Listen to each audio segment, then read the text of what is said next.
સુરત શહેર ટ્રાફિક શાખા દ્વારા માનનીય સીપી સાહેબના માર્ગદર્શન હેઠળ હાલમાં સુરત શહેરમાં જે પ્રતિબંધિત સમય દરમિયાન ભારદારી વાહનો પ્રવેશે છે તેમના વિરુદ્ધ એક ડ્રાઈવ રાખવામાં આવેલી છે અને આ ડ્રાઈવ એ લોકોની સુરક્ષાને ધ્યાનમાં લઈને અને અકસ્માતો જે ભારદારી વાહનોના ડ્રાઈવરો દ્વારા કરવામાં આવતા હોય છે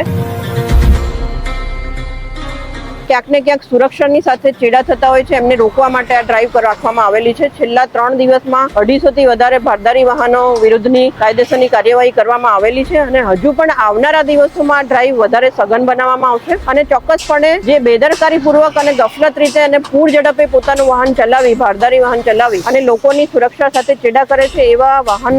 ચાલકોને બિલકુલ બક્ષવામાં આવશે નહીં। તેમના વિરુદ્ધ સખતમાં સખત શિક્ષાત્મક કાર્યવાહી કરવામાં આવશે, પરંતુ એની સાથે સાથે આવા વાહન માલિકો કે જે લાયસન્સ વગર